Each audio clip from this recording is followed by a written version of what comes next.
जो भली भावे जे मृतक सुशांत साहू तांकर स्त्री बयान आम शुणुलु दर्शकों को जो भली भावे से कहते जे 25 तारिख रु सुशांत को गोटे मामलें पुलिस नहीं थाना को जदि 25 तारिख रु नहीं प्रथम प्रश्न होची जे 25 तारिख रु एबे पर्यंत किभली थाना रे रखिथिले आईन को भंग करी थाना हाजत रे पाखापाखि 7 दिन धरी सुशांत को कहीं थाना रे रखिथिले एवं जेतेबेले सुशांत अवस्था गुरुतर हला सेतेबेले तरबरिया भावे डाकी तांको भाई को डाकी तुरंत को नहीं जाओ बोली गोटे सादा कागज रे दस्तखत रखी ताको पुलिस छाड़ी जहाँ अभियोग होती नवा बेले सी एत परिमाण में गुरुतर हो जाते जे प्रथम आसिका हस्पिटाल को नहीं परवर्ती समय ब्रह्मपुर को आनीता बेले एठारे डॉक्टर रिसीव डेथ माने मेडिकल आसवा पूर्व सुशांत मृत्यु घटी तेबे थाना रे एमिति किभली घटना घटिला जहाँ फल सुशांत थाना बाहर मात्र किछि समय भितर सुशांत देहांत घटी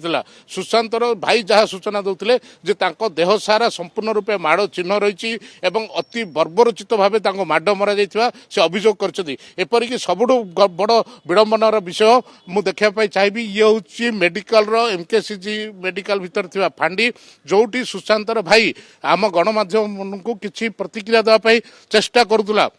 यही समय ताकू किसी पुलिस कर्मचारी ताकू टाणी टाणी ताकू गोटे कोठरी को लेकिन कबाट बंद कर रखिंट अन्य पक्षे जदि सुशांतर भाई ना कौन मामला नाला ताकू ये भीतर टाणी टाणी रखार कौन कारण रही सबुठ बड़ गुरुत्वपूर्ण कथा सुशांत ना जो मामलें सुशांत को सेमाने कविसूर्यनगर पुलिस उठे नहीं से मामलें सुशांत ना कौन मामला नाला ताठू आहरी बड़ विडंबनार कथा सुशांत जड़े दिव्यांग एवं भाई जहाँ कहते जे सी जड़े दिव्यांग अटंती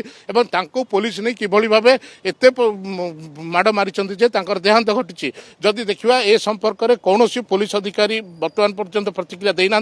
फांडी भितर रही एडिशनल एसपी रही आलोक जेना रही